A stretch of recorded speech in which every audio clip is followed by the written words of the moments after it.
Salut les guys. Alors, on va continuer avec toutes mes dernières acquisitions, puisque voici la nouvelle partie de mes derniers achats DVD Blu-ray. Allez, c'est parti. On commence direct dans le vif du sujet. Boum boum. On n'a pas de temps à perdre. Allez, les contes de l'histoire sans fin intégrale en DVD. Alors, cette série, je ne connaissais pas du tout, mais je suis littéralement fan de l'histoire sans fin. Et j'ai découvert récemment, mais du coup, qu'il y avait eu une mini-série, hein, puisqu'il y a un début, une fin en l'occurrence. C'est une série en 12 ou 13 épisodes, ouais, me semble-t-il, 12 ou 13 épisodes. Ça a été coproduit par HBO dans les années 2000. Et donc apparemment, c'est librement inspiré, hein, puisque l'histoire sans fin, il n'y a qu'un seul livre, et que du coup, un seul livre ne peut pas tenir sur une série de 12 épisodes. Mais malgré tout, c'est une série de qualité, il y a de très bons retours dessus, ça fait sacrément bien le taf. Et du coup, j'ai hâte de découvrir ça, vu que les retours sont plutôt très très bons sur cette mini-série. Donc, les contes de l'histoire sans fin. On continue, direction New York, 2 salles, 2 ambiances. À New York, les crimes sexuels sont considérés comme particulièrement dangereux. Ok. Et t'as deviné de quelle série je vais parler. New York, unité spéciale, la série des deuxièmes parties de soirée TF1. Tu sais, c'est cette série, quand tu t'es endormi devant la télé, elle va te réveiller en faisant des tout. Donc, saison 20, saison 21. Je les ai trouvés pour le coup à 3 € pièce, me semble-t-il. Et donc, j'ai pas bataillé. Ça fait partie des toutes dernières saisons sorties en date. Parce que ça fait quand même partie de ces rares séries qui continuent, même au bout de 21 saisons, à sortir en DVD en France. Contrairement à d'autres séries dont on attend désespérément la suite. Dallas, Beverly Hills, bref, la liste est longue. Là, ici, on a du respect pour les fans, puisqu'on continue à éditer les coffrets. Vous aurez compris, le message est passé. Donc, bref, j'adore cette série. Pour moi, c'est la meilleure série de tous les New York, en fait. Je trouve que c'est peut-être la plus réaliste, la mieux écrite, la mieux réalisée, la plus intense. D'autant que ça se finit pas forcément toujours bien. Et du coup, je l'adore pour ça, cette série. Vraiment, je trouve que c'est une actrice, pour moi, c'est la meilleure actrice de télévision à l'heure actuelle. Elle est payée un peu plus d'1 million de dollars par épisode et c'est mérité, contrairement à certains. Coucou Hélène Pompeo. Et oui, je tire à balles réelles, hein. Mais voilà, franchement, cette actrice, pour moi, c'est une masterclass. Elle porte la série à elle seule, à bout de bras, c'est incroyable. On continue avec 2 films d'horreur, Urban Legend et Urban Legend 3. Alors, ce n'est pas le 2, parce que c'est tout bête. J'ai fait une commande sur Blue Cats et je voulais me prendre les 3 dans l'offre 2 plus 1 offert. D'ailleurs, Blue Cat, si vous ne connaissez pas, je vous encourage fortement à découvrir parce que ce site, c'est vraiment de la folie pour les amateurs de DVD Blu-ray. C'est super bien. Et du coup, donc ESC a réédité récemment donc les 3 Urban Legends. Du coup, mais dans l'offre 2 plus 1 de Blue Cat, je me suis pris le 1, le 3 et un autre film d'horreur parce que le 2 était en rupture de stock. Je suis dégoûté, mais vraiment. Parce que voilà, il les vend à 15 € pièce au moment où je les achetais. Là où quand ESC les a sortis, franchement, en vrai, ESC, je vous adore, merci à vous de sortir tous ces films oubliés. En Blu-ray, ça fait plaisir, mais on va arrêter de déconner quand même. 25 balles pour un Urban Legend 3, je suis désolé, c'est du foutage de gueule. Donc voilà, j'attendais que les Blu-ray baissent ou ressortent tout simplement dans des amarrés classiques. Sauf que j'ai vu que sur Blue Cats, lui, il les vendait à 15 balles. Donc franchement, je l'ai pris direct, je vais pas batailler. Il n'y avait plus le 2, donc c'est pas grave. Le 2, à la rigueur, lui, je le paierai un peu plus cher, hein. J'attendrai qu'il baisse un chouïa, puis je le prendrai en espérant réussir à l'avoir du coup avec le fourreau également. Histoire que la collection du coup soit complète en termes de boîtier cartonné et ne pas avoir le 2 en simple amarré au milieu, ce qui ferait tâche du coup au final. Donc je suis bien content de les avoir, d'autant qu'il y a une belle fournée de suppléments, que ce soit pour l'un comme pour l'autre. Vraiment, donc ça fait plaisir. J'ai re-regardé le 3, je trouve que l'image est impeccable. Donc ça a été du beau travail. On t'a mis le DVD avec, par contre ça je comprends pas pourquoi. Je pense que c'est pour justifier les 25 €. Mais sinon voilà, c'est un vrai beau travail qui a été fait. Donc, vous voyez la jaquette elle est en relief, hein, au niveau du titre. Et donc les Urban Legends, je suis quand même content de les avoir parce que pour tout fan de slasher de la fin des années 90, début 2000, les Urban Legends, voilà, hein, c'est des titres cultes, même si c'est clairement pas des chefs-d'œuvre. On continue avec un coffret des Power Rangers. Vous savez que j'adore cette série, du moins jusqu'à certaines saisons, parce qu'après j'ai décroché, hein. Mais les Power Rangers dans l'espace, pour moi, c'est la meilleure saison ever des Power Rangers. Ça fait partie des quelques rares coffrets qui me manquaient dans mon intégrale. Donc là, c'est le coffret partie 2 des Power Rangers dans l'espace. La meilleure saison, hein, comme je l'ai dit, parce que c'est celle qui va clôturer tout l'arc narratif Zordon. Et donc, rien que pour ça, je suis content de l'avoir enfin trouvé à un prix raisonnable, parce que les coffrets Power Rangers, on va pas se mentir, ils sont pas donnés. Vraiment, mais parce qu'ils n'ont jamais été réédités. Là aussi, je comprends pas, parce qu'on a eu des intégrales Blu-ray dans tous les pays autour de la France. Hein. Je veux dire, Espagne, Allemagne, en Grande-Bretagne, mais en France, rien du tout. Enfin, comme d'hab, quoi, je veux te dire, on change pas une équipe qui gagne. Mais donc voilà, écoute, on va faire avec les vieilles éditions de DVD, mais qui du coup maintenant coûtent une blinde. Donc il m'en manque quelques-uns, notamment Power Rangers Zeo partie 2, donc si tu le vends, n'hésite pas à me le dire. Et donc voilà, Power Rangers dans l'espace, coffret 2, il n'y a rien à dire de plus, quoi. On continue avec Le Roi Scorpion 5, le livre des ombres. Et là, je vous vois derrière votre écran de quoi il y a eu 5 films, Le Roi Scorpion. Et ben ouais, Le Roi Scorpion, en fait, j'adore cette licence, parce que les deux premiers, clairement, avaient une dimension un peu trop cinématographique, un peu trop on se prend en sérieux, machin. Et à partir du 3, c'est du direct to vidéo. D'ailleurs, je crois que le 2, c'est un direct to vidéo, mais je ne sais pas si je dis pas de bêtises. En tout cas, le 3 a été un direct to vidéo qui a très bien fonctionné. Du coup, ils ont fait un 4, puis un 5, qui est sorti il y a 3 ans de ça. Et clairement, c'est une saga qui continue comme ça. C'est des bons films d'action style La Momie. Des films comme ça, on n'en a plus. Alors oui, il n'y a pas énorme de budget, mais le peu de budget qu'il y a, on sait l'utiliser correctement pour pas en faire des caisses. Donc c'est des petits films d'action heroic fantasy qui fonctionnent du feu de Dieu, je trouve. J'ai adoré le 3, j'ai encore plus aimé le 4. Et le 5, je ne l'ai pas encore vu, mais j'ai vraiment hâte de le voir. Et pour le coup, le 5 n'est pas sorti en France, comparé aux 3 ou 4 qui sont sortis en Blu-ray. Là, le 5 n'a pas été édité chez nous, comme d'habitude. Et du coup, j'ai trouvé cette version italienne, Il Libro del Anime, avec la VF dessus. Et donc, du coup, je l'ai pris, je n'ai pas bataillé. Ne vous fiez pas aux deux premiers films qui ont encore une fois cet aspect très cinématographique, où il y a des choses du coup bancales, parce qu'il y a forcément un cahier des charges à respecter. Les épisodes 3 et 4, c'est du DTV qui du coup fait un peu ce qu'il veut. Et là, franchement, on sent que les réals s'en donnent à 3000. Et surtout au niveau du scénario aussi, c'est génial. Ça fait vraiment le taf. Et c'est des très bons divertissements. On va continuer avec Snake. Alors Snake, ça fait partie de ces petits films qui sont sortis dans la collection, là, cette fameuse collection Les Trésors du Fantastique. C'est un homme en fait qui, suite à une expérience, va se transformer petit à petit en serpent. Voilà, un petit peu comme la mouche, si tu veux. Je l'ai pas vu, mais je l'ai trouvé vraiment pas cher. Pour le coup, à 5 euros dans un cash, et pour des films collection de Trésors du Fantastique, je pense que c'est pas trop cher. Donc ça fait un moment que je voulais le voir, donc j'ai hâte de le voir pour le coup. J'ai d'autres films dans cette collection comme Dolls notamment qui est génialissime.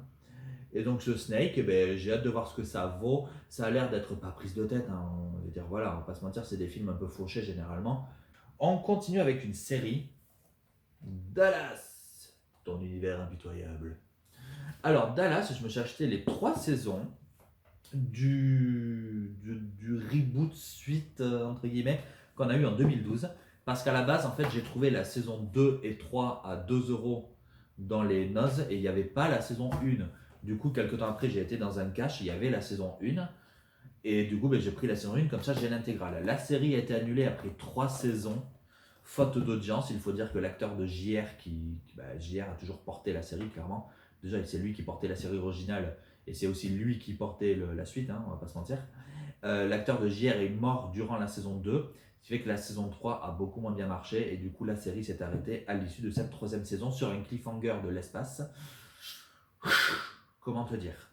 Bref, c'est pas grave, parce que dans tous les cas, on est sur un soap, mais un soap qui était diffusé sur la chaîne du câble américain TNT, et donc clairement on n'est pas sur un soap de grande chaîne, c'est-à-dire que là, on est sur des épisodes déjà de 45 minutes et non pas de 40 minutes. On est sur des épisodes où il y a de la thune, ça se voit, mais vraiment, pour moi, j'ai pas peur de le dire, c'est le meilleur soap, le dernier, entre guillemets, meilleur gros soap qu'on ait eu avec Revenge. Pour moi, dans les années 2010, tu as eu Revenge et Dallas, et c'est les deux seuls vrais bons gros sops qu'on a eu. Vraiment, c'est qualitatif, c'est incroyable cette série. Je vous jure, la commencer, tu peux plus t'arrêter. Tu la binge watch direct. C'est passionnant. Tu T'as pas forcément besoin d'avoir vu la série originale pour regarder, et c'est en ça aussi que c'est formidable. Et on ne sait plus faire de séries comme ça manque à la télévision, je trouve, punaise. C'est, oh là là, il nous en faut plus, vraiment. Donc c'est un vrai plaisir, même si encore une fois, il n'y a pas de vraie fin malheureusement. C'est un vrai plaisir que de me refaire ce genre de soap quand on est un minimum fan du genre.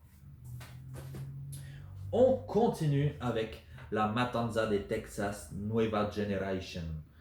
Alors, ça en fait, vous l'aurez compris, c'est tout simplement Massacre à la tronçonneuse 4. On va pas se mentir, c'est sûrement l'un des plus mauvais films de la saga. Pour moi, c'est pas le pire film de la saga. Oui, oui, je trouve qu'il y a eu des massacres à la tronçonneuse qui sont pires que ce quatrième opus. Mais clairement, on est sur un opus qui n'est pas sorti en Blu-ray en France, puisqu'on a édité les trois quarts des films Massacre à la tronçonneuse, mais il en manque encore quelques-uns comme le 3 et le 4. Donc voilà, je sais pas pourquoi en France on commence les trucs comme ça, mais on les finit pas. Comme d'habitude. Comme les Hellraiser par exemple. Enfin, bref, ça m'agace. Toutes ces sagas d'horreur qu'on commence à éditer en Blu-ray, mais qu'on ne finit pas.